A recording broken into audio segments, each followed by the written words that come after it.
بسم اللہ الرحمن الرحیم۔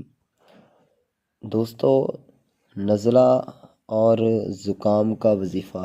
نزلہ اور زکام ایک عام بیماری ہے جو سردی اور موسم کی تبدیلیوں یا وائرس کی وجہ سے ہوتی ہے۔ نزلہ اور زکام میں ناک کا بہنا، گلے کا خراب ہونا، کھانسی اور بخار جیسے علامات ہو سکتے ہیں۔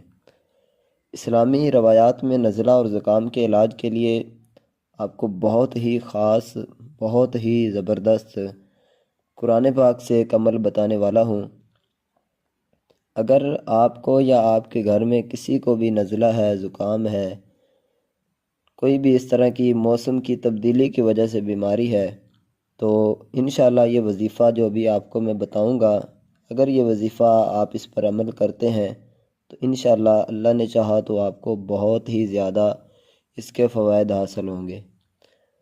تو آئیے اب وظیفہ میں آپ کو بتاتا ہوں کہ وہ کون سا وظیفہ ہے۔ آپ نے میرے بھائی بہنوں کیا کرنا ہے کہ سورہ فاتحہ، قرآن پاک کی جو سورت ہے، بہت ہی بابرکت سورت ہے۔ نبی آخر الزمان صلی اللہ علیہ وسلم کا فرمان ہے کہ سورہ فاتحہ کے اندر ہر بیماری کی شفا ہے۔ کوئی ایسی بیماری نہیں، اگر بندہ کامل یقین کے ساتھ پڑھتا ہے تو اللہ تعالیٰ ہر بیماری سے شفا انسان کو عطا فرماتا ہے۔ تو آپ نے کیا کرنا ہے، سورۃ فاتحہ اور سورۃ اخلاص، اس کا یہ وظیفہ ہے۔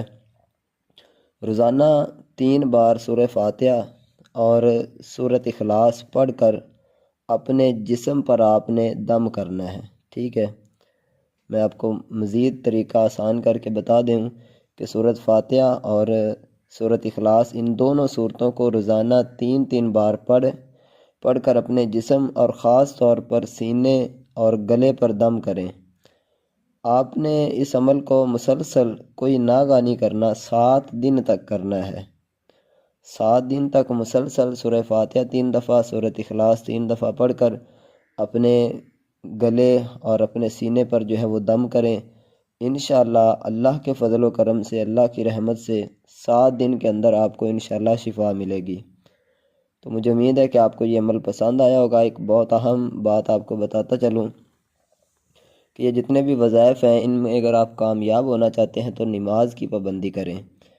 اور اس کے علاوہ الحمدللہ عشاء کی نماز کے بعد اجتماعی ہماری دعا ہوتی ہے۔ اگر آپ بھی اس دعا میں شامل ہونا چاہتے ہیں تو کمنٹ میں درود شریف یا کلمہ شریف پڑھ کر آپ لکھ دیں، اصالہ ثواب کر دیں، انشاءاللہ آپ کو بھی اس دعا میں شامل کر لیا جائے گا۔ دعا میں یاد رکھیے گا۔ السلام علیکم ورحمۃ اللہ۔